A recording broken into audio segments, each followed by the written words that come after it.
Welcome, everybody, to Inclusion Starts Now, the podcast. Now, this is an episode or an interview that I recorded months ago, and it was after a video of mine went viral that I was upset about a principal suspending my student after hitting a staff member because the behavior plan wasn't followed through. But I was really upset at the principal because their response was, that if any student hit, they'd be suspended. So why are we not treating him the same? And I do agree with that, but the problem is that school site only agreed with that when it came to discipline and not to education.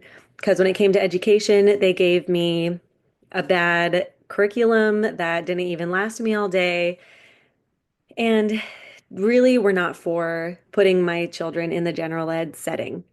So I knew the video was going to cause, anger, people commenting, but it started becoming so much bullying within each other that I had to turn off the comments.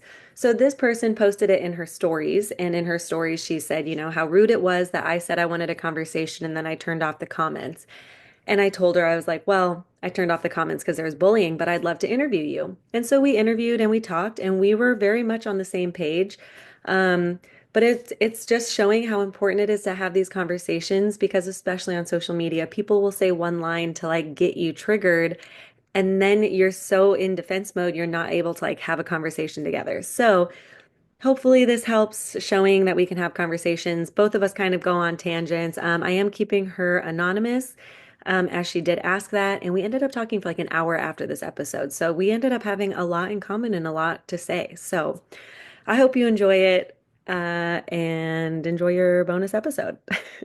When I talk about inclusive practices to people, I'm very like, I want to hear the problems that people have. I want to hear like what the concerns are from the people who are like actively in the education system, Mhm. which I used to be, but we moved out of state and now I'm in the process of like going back to sub now that my kids are older. It's a whole thing. But I really appreciate that you just like you that you're cool with doing this because you are not the first person that I've asked where people have like actively voiced their concerns of something I've posted. And then usually when I ask like if they want to be on the podcast, they just like kind of ghost me and block me. And I'm like, I'm not gonna do like some gotcha moment. Like there's you already heard everything that I'm basically gonna say, but I just want to have like a back and forth conversation about it. So I promise this won't, or I don't know, unless you say something like really mean. Really out of pocket. Yeah. No, totally. But I would love for you to, or if you want to introduce yourself, or maybe just say like your background in education. Um, I think that would be super helpful. Yes. I have been in the Little Littles, the preschoolers, for coming up 3 years. My ages is 3, so a little bit before a lot of testing and behaviors can be done, but it's starting to become more evident, that there may be something, but still not really within like the higher age levels where it becomes more of a not an issue, but you see it. Yeah. But I guess more of my experience is being a student, because I was one so long ago. Um, and I did a lot of research when I was younger, and I still, like obviously your page on my For You page, so I'm, constantly learning and educating myself. Um, so my biggest thing, especially like in my state, um, you really don't need any form of education to teach well. To Like wait, you don't have I any form of started when I was education for like preschool, I like started when I was no 20. AA. None. We have training when you start, and then you have to have 20 hours of training every year. But that's all done online. Like we had no, I was literally just thrown into it. Yeah. And are you And like the teacher or are you like a supported staff member? You're the I am a teacher. I am the one and only. there's no other I support staff in your room with you. we have a director that comes and she does help occasionally, but she has her own things to do. Yeah. So I can't rely on her like that. Like I am, and I will say with one thing, our preschool, it does not hit the limit. Like I only have um 9 kids and the limit is 15. 15 Okay. three-year-olds, nobody else in that room. That's So crazy. it's honestly it's dangerous. Like even with 9, things happen and you turn your head. Yeah. So I'm grateful that our room is pretty small and that we keep our numbers very low. Um, but it's so challenging because I mean 3-year-olds are so unpredictable. Oh, yeah. But like we it was literally I had one day of training where they just like told me what I was supposed to do and then threw me in the very next day. Um, Yeah. And that's and there not were definitely oh, not that's not fair to anybody no. involved. Especially because I'm 20, no kids of my own. Like I've been babysitting my cousins. That was my experience with children. Yeah. I'm good at it now. I was not started. Um, and the problem we have is it's obviously you were a teacher, right? So you understand the struggle with the parents. And it feels like the parents have gotten more and more hands off as it goes by. Like I remember um growing up, like my parents were on me about everything. And not like in a bad way, but like you were expected Yeah. to, like you're not gonna show out crazy. Because it's a sign of respect to the people around you, that you respect your parents, you respect the people around you. You're not gonna act crazy. Obviously, 3-year-olds, they're gonna have tantrums. But it's the difference between having a tantrum and just like the blatant disrespect. And you could tell the parents about it, and we're getting off topic because this is totally not what we're here for. No, that's Um, okay. I I mean, first I have to say, for you to be teaching alone with 9 3-year-olds with disabilities or without disabilities, like that alone seems not safe and like not like if one yeah, child is having a problem, like if one child is having a tantrum, you now have to ignore, not like, I mean, and I'm not, I don't know. I guess it just feels like you now have to focus all your attention on that one child and you have nobody else to help you with the 8 other children. And when like someone's feeling dysregulated, it's pretty easy for more people to start feeling dysregulated. And yeah, oh yeah. I mean, my three when my firstborn was 3, we were in like a half part-time daycare preschool thing.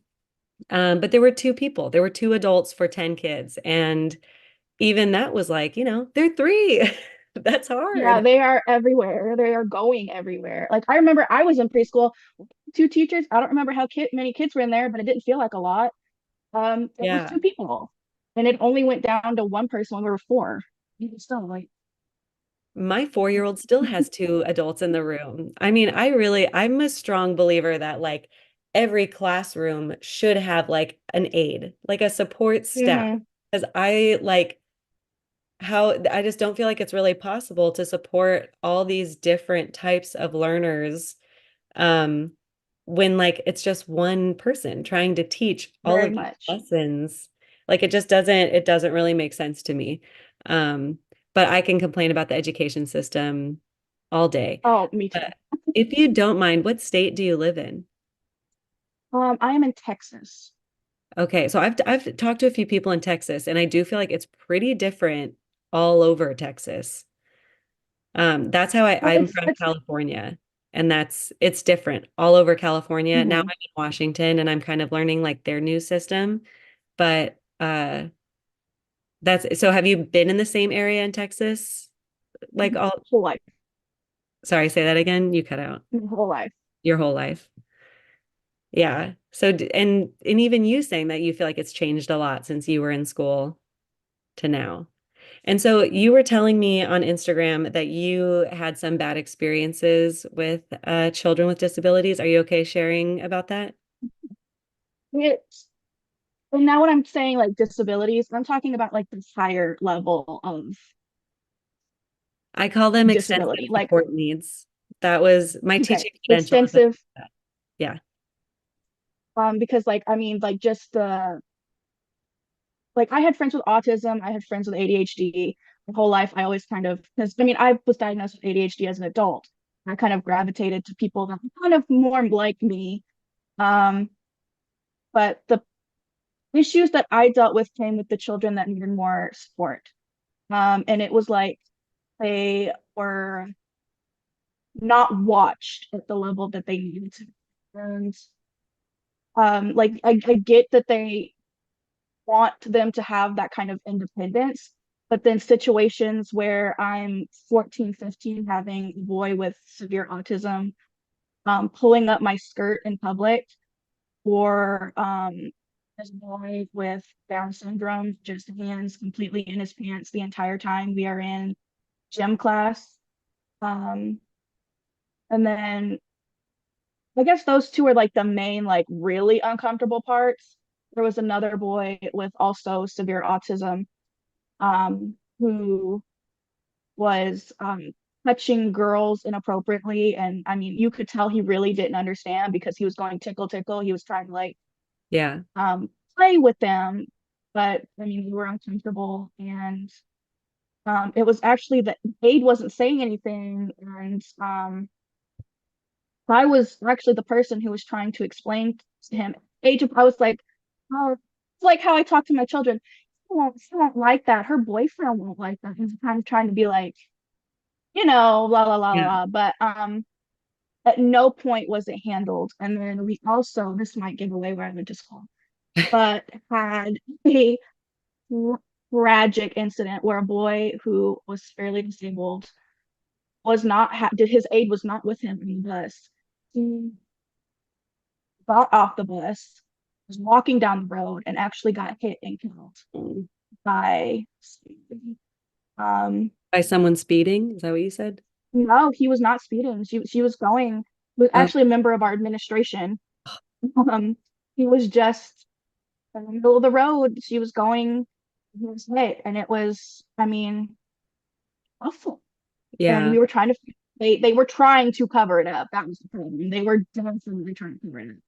Because all the information we got was a student got hit. And oh, he must have been going to the gas station. We thought it was, like someone just trying to skip morning class. And it came out it was a special ed student. And then it came out that his aide wasn't there and that he was supposed to have had an aide with him on the bus. And he got out like and it, and they tried to cover it up. Like there was nothing for him. We had a girl, bless her heart, she killed herself the same year. They had balloons and everything for her, and they had nothing for him. They Yeah. wanted nothing. It was awful. And I feel like that's, I don't like my opinion, of course, everybody should be included. Like in the perfect world, like I feel like how I said it, I was like saying myself against it. No, in a perfect world, of course, Like I believe that they deserve love and support, but I don't feel like the public school system is where they're going to get it. Like I believe that they should get free education, and I believe that should be in a place that is safe for them. I don't believe that the public school system is what is safe. Yeah. And I do know a lot of people, well, a lot of people comment and tell me that. You're definitely not the first one. But I guess when my problem with the comments and that even just like that mindset, because I think you also said something where you're like, someday they're going to be adults and like, are they not going to be treated by like the law? Like, are they not going to have the same standards as people without disabilities? But to me, I'm like, well, if we segregate them at such an early age to be like, this school is going to have all the perfect services for you so we can teach you things. But then eventually, like the public school system, I don't know if this is all over America. I know in California it goes until 22 uh, as for kids with disabilities. But it's like, after 22, then like, where do they go? Do we continue to segregate them into like these group homes that we like know are not doing well? We know people with disabilities die in these group homes and these institutions.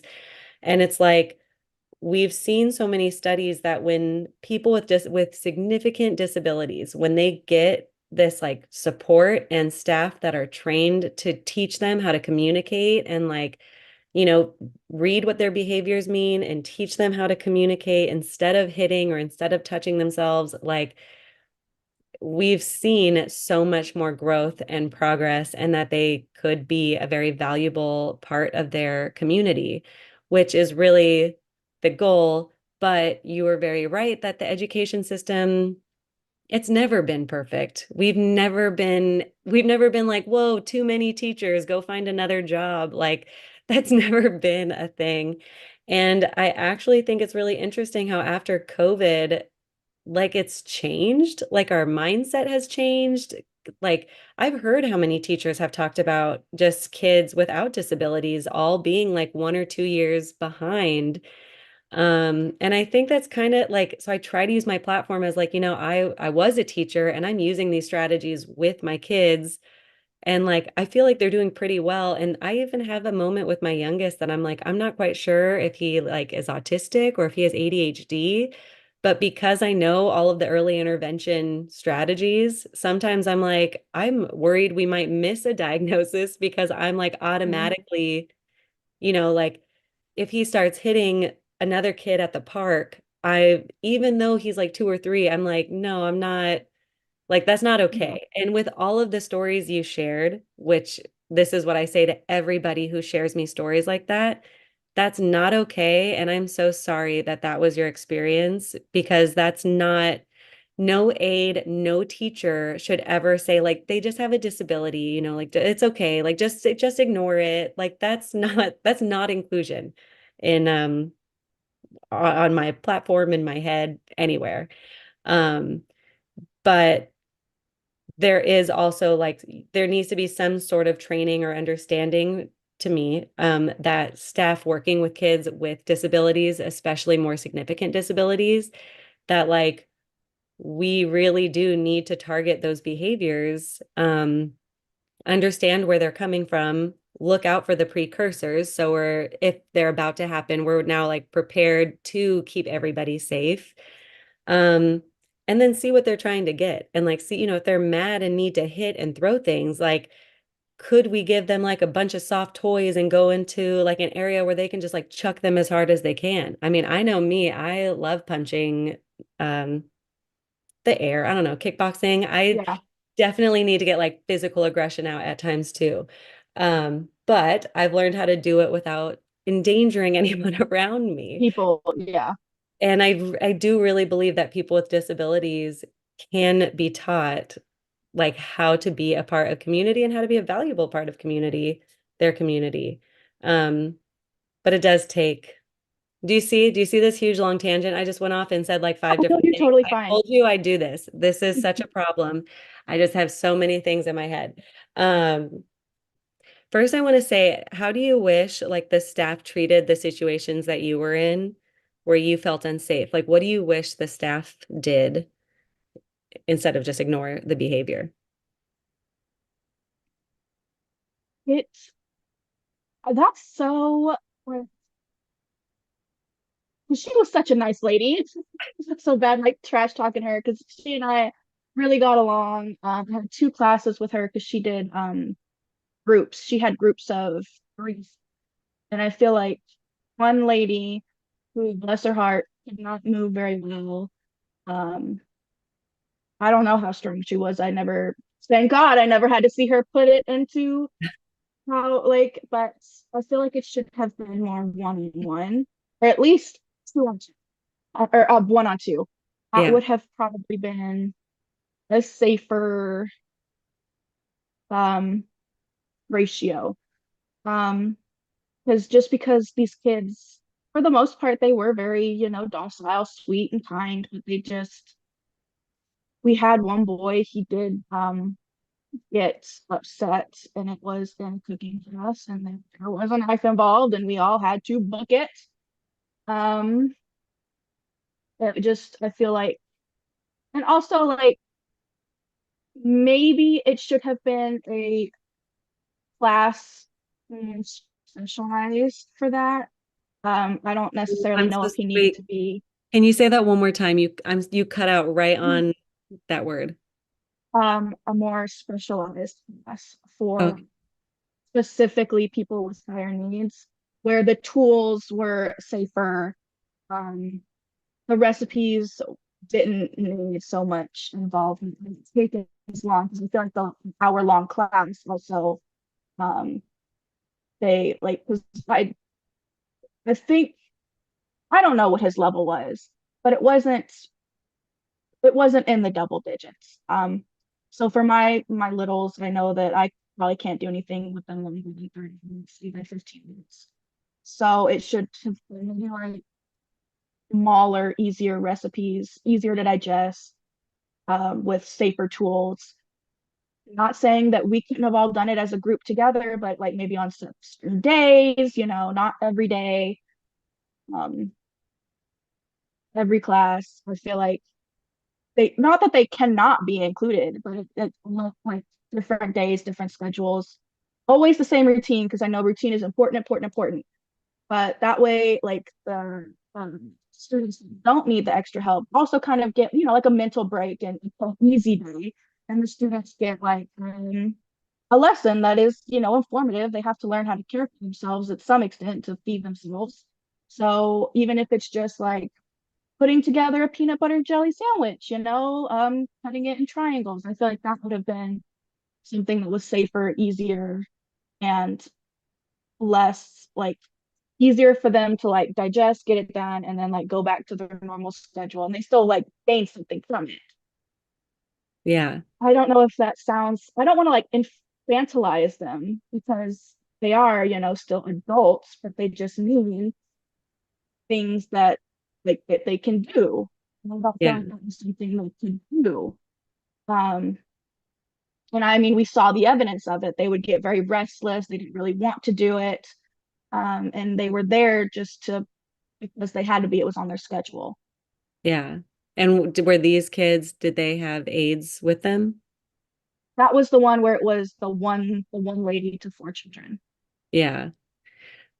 I mean, I don't know. This is it just makes me want to respond as like if I were to be like the inclusion specialist that like came in to observe that class and saw what would like if I even saw any point of them looking mad, that they were like getting impatient, that they were getting overwhelmed, like I would not wait for them to have the behavior to have them leave the situation. I mean, that's like I think a lot of people skip those precursors because they're like, it's okay, just keep pushing, let's just finish it and then we'll go. Hmm. Like No, already it's yeah, like that's where you need to stop. There's obviously like there's something wrong and they don't know how to communicate what's wrong.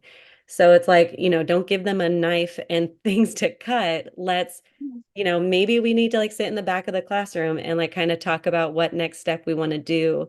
Um, Also with knives, I loved doing cooking classes with my kids, with my students and my children. Um, Never did I use a knife. Obviously, I was not like a cooking class, but mhm. there are adaptive knives like for kids that like aren't as sharp, but they can still cut because they like have that pattern. So it like if you go back Yeah, and the forth, yeah, so it will like cut carrots. Like it will still cut things, but if you like chuck it at someone, it's not gonna hurt like any more than a maybe I don't know, maybe a pencil, but I mhm. feel like a pencil would actually Yeah, kind of hurt. Um, I get. but like and with scissors, I was very careful with because when I was in middle school, I was very careful with the scissors usage because yeah, we had kids that if they got frustrated, they would just chuck them.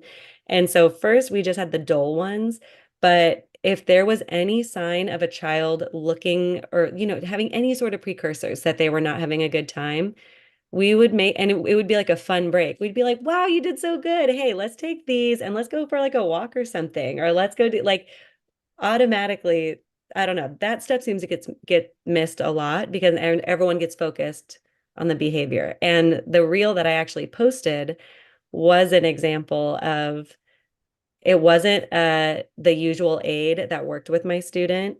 So I don't know if he didn't know the behavior plan. I'm assuming he did not, but he was just kind of trying to rush my student through a process, and the student was starting to show that he was mad, and his response was like, we just have to do it, let's go, like was getting stricter and stricter. And so then the student hit him. And I was like, well, and then he got suspended. And I'm like, okay, well, we have a plan. Like this student has a behavior intervention plan that everybody needs to follow. Like you didn't follow it. So maybe it's showing me that I need to go over it with you. But like now this student got suspended where now like he was now learning that like, well, if I hit that guy, I don't have to stay at school and do all this work. I get to go home and be on my iPad Mm, because like his mom doesn't have, she was a single parent. She was like, I don't have all the time in the world to now try to support and do all your work at home. And so that was that reel, that specific reel. And I did turn off the comments. You have seen it much later. That reel was like a month or two old. And it got a lot of comments. But I don't know. So I guess how do you feel after me explaining it more in depth with like behaviors and how I try to support students? I mean, does that sound like something that even feels possible, like in your own district, or do you feel like you're still so understaffed and there's not enough support? for us, we're like a church preschool. We're not even like part of the district. So we are entirely our own thing. Just probably why we are so understaffed.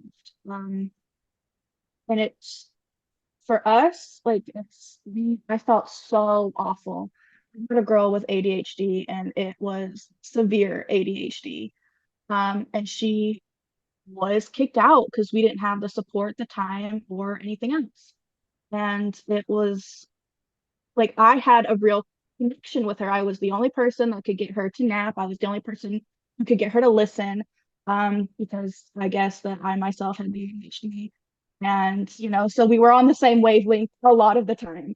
Um, and I loved her. I loved her to death. And I didn't want her to leave. I didn't want her to have to be kicked out. But she had moved from my class, which they told me because they were twins and we tried to keep twins separated, that it was very unlikely that she would be moved from my class before she went to school. And I was like, okay, that's chill. I'm fine. We're chilling. I can, she's fine with me. Um, then one day they suddenly said, no, we're going to move her up further. And was like, I had no time to prepare myself. I had no time to prepare her. It just happened. Yeah. So I feel like if we had had that time to be like having the conversations of, okay, we're going to be in the big class. And she had no relationship with the teacher either. So I feel like Yeah. that was also if we had started with, oh, go say hi to Miss Lady, go be nice to Miss or wave to Miss Lady. Oh, look at Miss Lady, isn't she having so much fun? Isn't she so nice?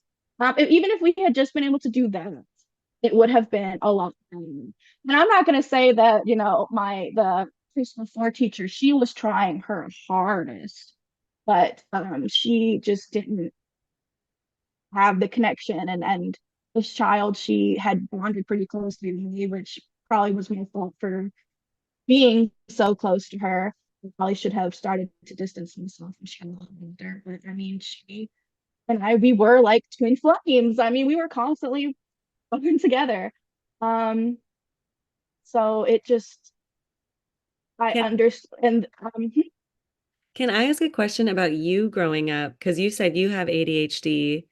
And I have a feeling, I'm sure that's like why you connected with this little girl that you were like, this is what I used to struggle with too. Like, do you feel like you had good teachers and a good support system going through the school system? So, I actually have an attentive type ADHD, and she had hyper, which Okay. are, I'm sure extremely different sides of the Yeah. Spectrum. I yes, I call it getting the zoomies very rarely. um, so I am more of I've always been a daydreamer. I used to get in trouble a lot for not paying attention. But I did well in school. I did really well in school. I could suck because I was not present. I was definitely daydreaming. Um, but that was never a problem. Like school growing up and needing the support. My dad actually, he was an 80s baby and he was actually put in a facility for people with ADHD, and it traumatized me. That's why he's got all Yeah. the things that he has now, which I'm gonna go into all he has now. But it definitely, I feel like if that there's a lot of things, but I feel like that was definitely the nail in the coffin for him. he was around people that already had bad habits with ADHD. Addiction is very prevalent with people with ADHD. So it just led, I feel like, and of course, my grandparents, they did not know at the time because there was no knowledge Like, about it that that yeah. would not have been a good choice. Do not blame my grandparents at all for the choice they made. I was actually raised by them again. So I feel like this is why like my decision, like not my decision, but my like thoughts on separation is so like yes, but no, because my dad went through it. He was separated from the Well, generational privilege. I was gonna So, ask, I was like, well, that's a great example of um, like you have a parent who's been traumatized by being told you can't be a part of the rest of your community. Um, but I do understand that there are people, like there are disabled people that could be, I mean, that have behaviors that are um scary, that are especially to, if children that have never even learned about disabilities, have never really been talked to about different ways of communicating and like about behaviors. But even when I say all that, like that never means like that the behavior should be dismissed. I mean, never. Like, and I think that again, this is, and of course I post reels sometimes that I know are going to get people to be like, whoa, wait, what'd she say? And mhm, I hope that my comment, and I usually try to keep comments open so I can have this back and forth dialogue, but that one definitely got into this like just a different, yeah, really scary kind of area. And then people were getting bullied within the comments, and I was like, no, I can't. I'm like one person. I'm like this little stay-at-home yeah. mom trying to like have a small business. But whoa, where did I go? I just totally got lost.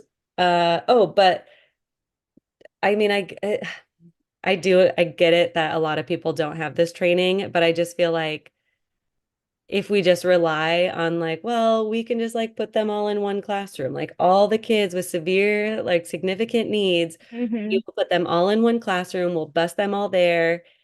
And like, think about it in another like couple of years. Like think about where their placement can be then. Like that to me feels so much more dangerous because now you're also putting people who are like specialized with supporting those kinds of behaviors and everything, but then you're putting them in a situation like, I mean, we just talked about how one kid can trigger all these other kids. So if we have like 8 kids who are learning not to like throw chairs when they're mad, if one kid does it, is that going to trigger like, compared to a very different situation where if like all 8 of those kids were in their neighborhood schools, had staff. I'm definitely not saying, if they have big behaviors like that, there should be another adult in the classroom. And then figuring out, having the training to understand when their precursors come and being like, you are looking stressed out, communicate like, hey, do you need a break? You want to go for a walk? You just want to put your head down? You want to draw? Like, you know, we're stopping the activity. Because, like, that's pretty much what we try to learn as adults, too, right? Like, if we're getting really upset and mad, we're like, I mean, I know me, I will go get my partner and I'll be like, Josh, take that kids. Like, I gotta go upstairs and hit the pillows like 10 times. Like, um, but how else do people learn that if we're not like having everybody immersed in society to learn that. So I don't know. I guess do you feel like more training would be helpful for people in education, like more teachers and Oh more yeah. I mean, The like training, you like could obviously possibly even train your coworkers on some stuff. well, I'm not, I would have to get training myself before I did anything. Obviously, I know what works for me. That don't work for everybody. That don't work for every kid. Yeah. This there was even some stuff that I would try to do with this girl, and she'd be like, absolutely not. And I'd be like, chill, figure something else out. Um, so like obviously I agree that like in a perfect world, that would be like the best situation. It's just like not in the school I was in anyway. I was in two different school districts. The first one never, I don't know if there just weren't any sped kids. There probably were. This, then again, this was the early 2000s, so a lot of autism and ADHD just kind of blown over. Um, So it was either that they're just, and it was also my early education was in a private school. So, I mean, if you have a kid with severe um, needs, you probably, unfortunately, do not have the money to put them into a private school because all your money is going into their care. Hmm. Um, so that could have been why we didn't experience it. Like it was none. I don't remember. I think there was one girl in a wheelchair, but she had been in a car accident. So it was like that was our experience with special needs at that time. And then I mean, early 2000s. Oh goodness. Like just looking back on it, it was the things we would say was just a strength piece. Like the words that were used, and then like if you would see someone with needs like walk by and you'd look at your friends and be like it, at the zoo almost. It was Yeah. crazy. And then like now as like an adult and you see it happen again with like the kids in the class, I'm very quick to be like, so not nice, so hurtful. Um, because it's like that's what we're supposed to do. We're supposed to do better by our kids, better by the older generations, and hopefully, they if like somehow like I know like a lot of women, especially if they learn that their baby has a disability, it's the end of the world. Like initially, like I've had conversation with my friends, and they're like, "Oh, if we found out your baby had Down syndrome, I'm going to get an abortion." And I'm, well, okay, so Yeah. that's Wait, not really quite quick. the end of the world. I'm going to repeat what you just said because it did sound kind of cloudy again. So just Mhm. tell me if I'm right. I think you were saying that the dad, so like if a couple is about to have a baby and they know that there's a disability, you said the dad seems more affected by it? Mom. Oh, Mhm. okay. Wow. I have mostly female friends, so I haven't like told all the guys I know because it's like two. And then they said if they were to get the diagnosis that their child had Down syndrome, they would get an abortion. So that is actually something I talk a lot about in my trainings. When I talk about ableism, do you know what ableism is? Okay. Um, it's well, actually, I guess for anyone listening, it is discrimination against people with disabilities. And so, what I say a lot in my trainings is that ableism starts in the medical field during the diagnosis process. And I mean, even just the whole beginning, when you start, when you're trying to conceive and you get pregnant, and people are like, "What's your birth plan?" And people are like, "I just want a healthy baby." And then it's like, you know, not all babies are born healthy. So now what? Like, you don't want the baby because there's a disability. And a lot of doctors who respond being like, well, they have Down syndrome. Like, what do you want to do? And it's actually really common now in the in the Down syndrome community that they're very pro-life because they're like, you killing a baby just because of that in like utero diagnosis. Oh my gosh. Yeah, did I say that right? Um, Mhm. you don't know how severe the Down syndrome is. And then that person could maybe be getting very little information. Like there are people with Down syndrome who live independently, have relationships, and Yeah. have babies.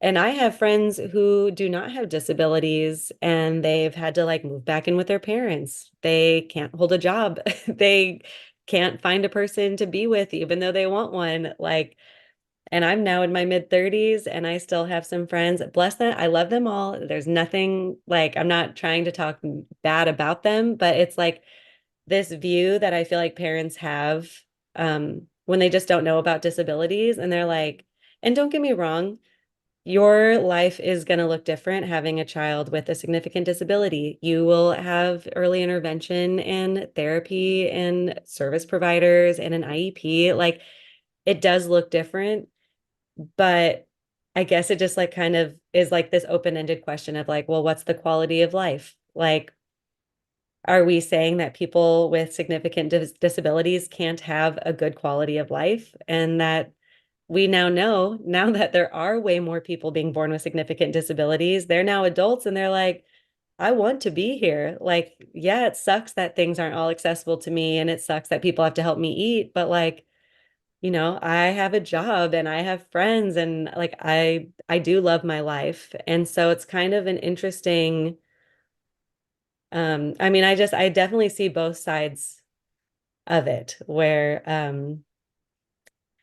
it's you just get this idea of what it's going to be like being a parent and you just never know how it's going to turn out and it's hard when we have the medical system's first response isn't like, well, let me tell you about Down syndrome. Let me connect you to parents who have a child with Down syndrome. Like, let me tell you what it will look like when you have the baby, because it like heart defects are common with kids with Down syndrome. So there is a possibility they might need heart surgery. There is like, we're not going to know till they're born. Like, these are the kinds of things that I think would be so much more important to know than like, your child has Down syndrome, might as well just not have them. Where like, you have no, like there is a personality there. Saying all that, I am actually a pro-choice person, and I am very clear about that on my platform. Well, I try Mhm. to be, whoever knows. But I, it's very much of a way that like I feel like the parent and the doctor, it's not my choice on what you're going to do with your life. It's your choice. Wow. Tangent number four. What is that? Is that tangent number four for me?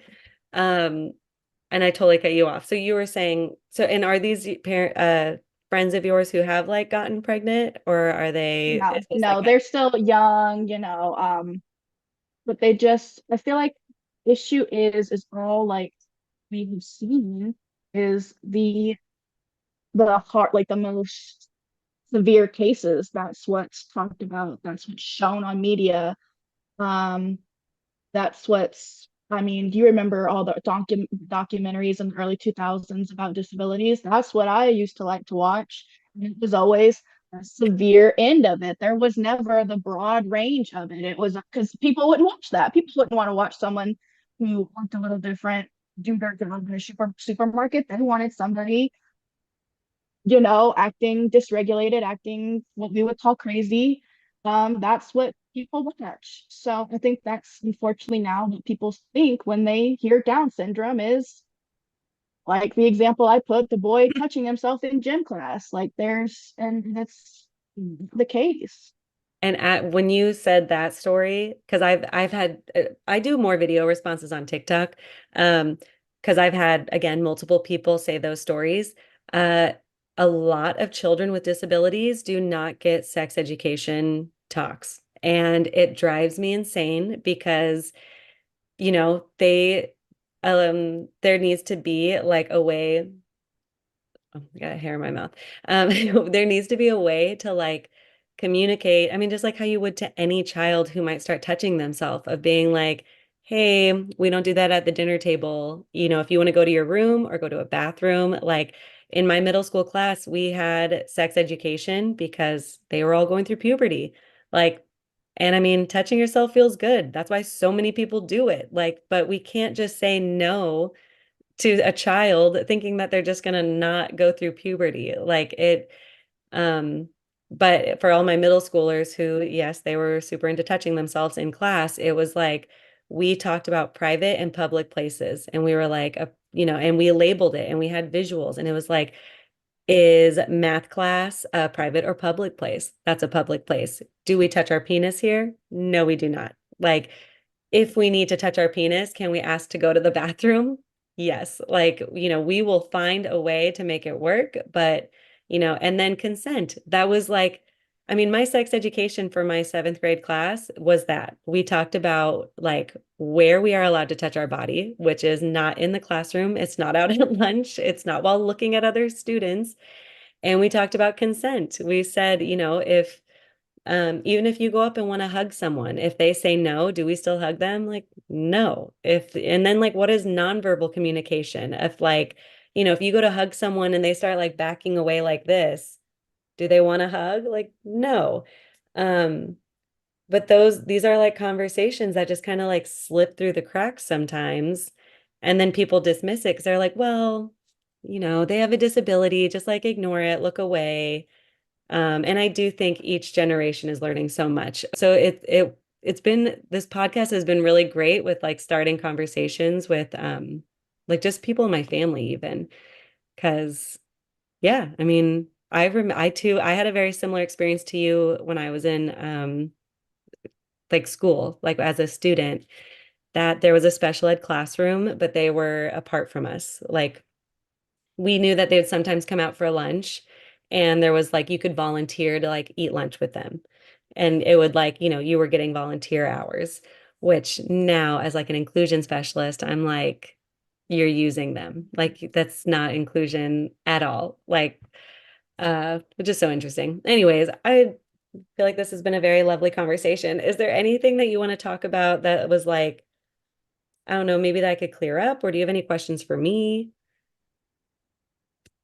Not really.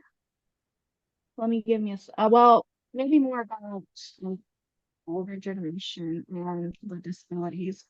I am Say that one more time. 110% sure. So sorry. Sorry, older generation and disabilities. I am looking back on it now. So my grandparents, it's actually Mr. Grandpa and my grandma. So he is 100% like it's It's so 100% what? has autism. Okay. And it is so clear because so he's of three boys. Oldest and the youngest, you can really tell like are neurotypical, they have their lights or whatever, but they my grandpa, Lord bless him. But I love him to death. I mean, he was my father growing up, so I never thought it was anything different. The exact same clothes every day. He buys it like the exact same clothes. I'm not even kidding. The same underwear, the same pants, all the same brand, the same shoes, the same shirts. It's like a cartoon character's closet. Everything has its spot. And for me with ADHD, everything doesn't go back in the same spot. It would cause like tiffs and arguments, especially in my teen years. Um, and it's just like there's definitely times where he does not understand. And he is a grown man. He does not understand the more emotional parts of life. Like he obviously grew up, fell in love, had kids, the more nuanced things, no idea. And then my grandma probably is how me and my dad got the ADHD because like the starting things, spending all the money on the hobbies and ditching him. Got that so bad. And then Yeah. just the go out, do thing kind of attitude, like look at things, touching things. She had it real bad, but she would constantly get on me. She'd be like, stop touching things, stop touching things. I'd be like, I can't. Like, I remember my aunt's house had a rotary phone, and I was thinking about not putting my hands on things, but I wanted to touch it so bad. And my grandpa said it was everything. It's just, it's, it's.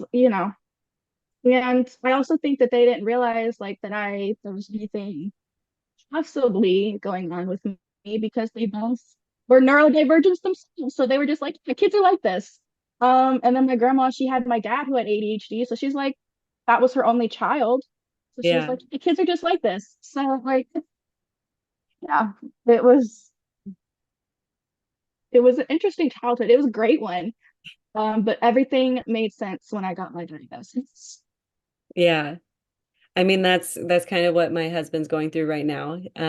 His dad has been like kind of diagnosed by a doctor friend, but not like an actual evaluation. But yeah, he does things that were like, yep, that's like a pretty big autistic trait that you have. And he's like, he kind of admits it. He'll do something and he's like if the schedule changes and it changes like and he's not happy with it, he could be like, okay, like I don't know, he gets mad and he'll come back and he's like, well, I'm autistic, right? Like he gets like Oh yeah. he like connects it, but I don't, who knows how much he like really accepts it. But you can see like the genetic passing on of like, you don't know. And I mean, yeah, some people are like, it's like their quirks or like what they like. And it's like, that's true, but like think about the places that like they might have struggled. Like what if they like got like what if they just unplugged that phone and like let you play with it?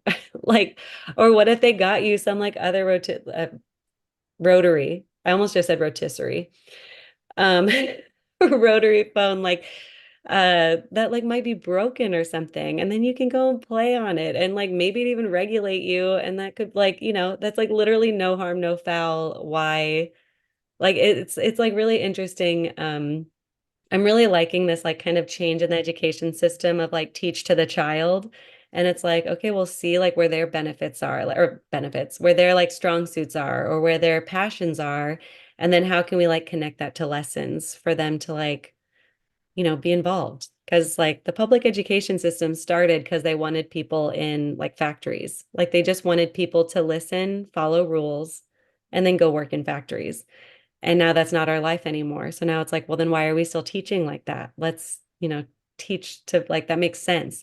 Um, Anyways, it sounds like you and me can like literally talk forever about education. So that's nice. Um, but I try not to make my episodes more than like 45-ish minutes. So thank you so much for sharing everything that you said. Any more questions? Did I ask? I already asked that, right? Do you have any? Yes, but I do have one more. Yes. So we do have a little boy. He is 3. He's in my class. He's not in the class yet. He's literally the poster child for autism. Like if you want to put all the symptoms, all the signs, he is that. Um, and I mean, we couldn't even handle a girl with ADHD. So it might end up that we can keep him, but for the time that we do have with him, I anything would help, like what Yeah. should we do differently? His mom is mom, I've started to see that she probably has it too, but she's like kind of, on the higher end of functioning. He's 3 now, so there's no telling what he will be able to do or won't be able to do. But right now he's pretty medium to low functioning. Um, really doesn't communicate as yes, no. So if he wants something, it's difficult to get what he wants. Um, or if he is upset with something, we can kind of pantomime what he's upset about. But like to get to the root cause of it, it's pretty hard. Um, and then the other kids are kind of starting to think of him because they like to get him to scream. Because they're 2, to be fair. Yeah. So they see cause and effect. If I poke this child, he will scream. Um, so it's like the teacher is changing a diaper and then turns around and this poor boy is being harassed by the other kids that don't understand. And he doesn't understand either. So it's like we don't have the training, we don't have the people. He can't Yeah. be with the director all day. She has her job to do. And it feels like we just aren't the place for him, but I would like to keep him for as long as we can. So if you have anything that we Yeah. can, Okay. First, that is blowing my mind that there's one person in the classroom who is also changing everyone's diaper. oh yeah. That is insane. Um, okay, but I will try to go past that part. So because you don't have another person in the classroom, these are my suggestions. First is I love books that talk about like what we do in situations. And sometimes they're like in already children's books, and then you don't really notice it until you're like having the problem, like the challenge in your classroom. But like I love books, and I also make social stories. Have you heard of those? And by me making them, I mean I made them as a teacher. Like I don't professionally Mhm. make and it would literally be like on a Word document, and I would talk about like the rules in the classroom or like my expectations in the classroom, but I'd put it in like simple terms for my students. And so maybe I'd be like, we like this is Miss Kayla's classroom and like I am your teacher and it's a picture of me. And then it's like we start every morning in circle time and like have a picture of circle time and being like, some of our friends communicate differently and some of us like don't like to be poked, like, and like you kind of walk them through things. You try to make it more general so you don't feel like you're targeting like one kid in one situation.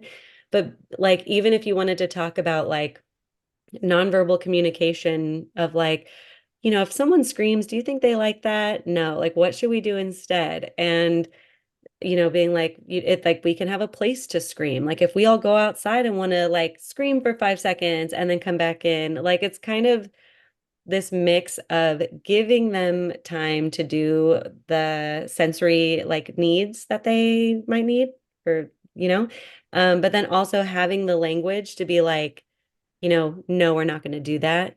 And so then when you like read the book, they all hear it. And then whenever the situation happens, you could be like, oh man, remember that book we read? Like, what did they say in that book? Were we supposed to do that? Like, how do you know that they don't want that? And then you basically just like keep testing them until their little neurons in their brain are like, oh yeah, that book told me this. Yeah. But then for also children, especially on autistic children, giving them like sensory support of like if you have like those chairs that wobble or like little seat cushions that have the bumps on them, or like fidgets, anything that would keep them like regulated so they could sit and participate in class. Because I do know how hard it is when one kid keeps just like getting up and leaving, and you have to keep bringing them back and bringing them back.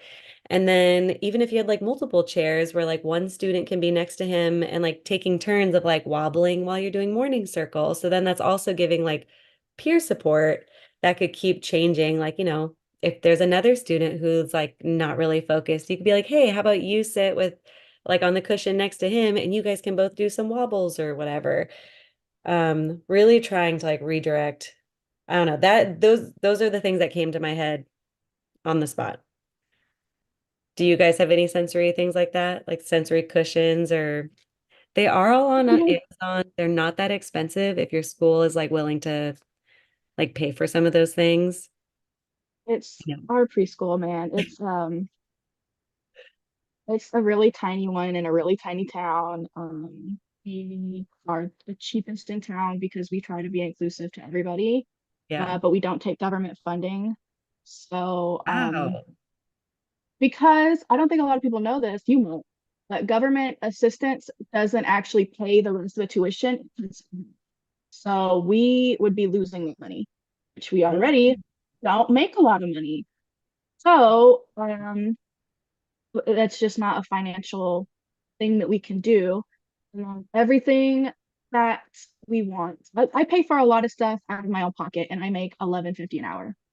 Um, because if I ask for it, I won't get it. Or it's gonna be Yeah. difficult to get it. And not because of people ordering stuff, it's because of people, the preschool board, which that's, ooh, if I I love catch them on, it. it's on site.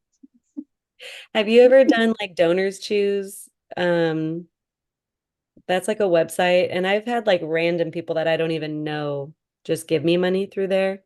I mean, it's for the classroom. They're very strict Yeah, of yeah, like, yeah. yeah, but that's I've done that as a teacher a lot. And then I mean, even asking parents. I mean, I know I guess that really depends if your school lets you do that. But I would like send home a note of just like, hey, if anybody wants to donate these things, like that would be great, and giving them like links or pictures. And um because yeah, I mean, there would be some parents who were like I had this one family where their company would like match any donation they did. So, I mean, but that's like, that was when I was in San Francisco, Yeah. and people are, there's a lot of money over there. I didn't have that money. I was a teacher, but other I was people. still that strong. Um, so yeah, well, I hope that helps. And if you ever have any other questions, totally feel free Mhm. to reach out to me.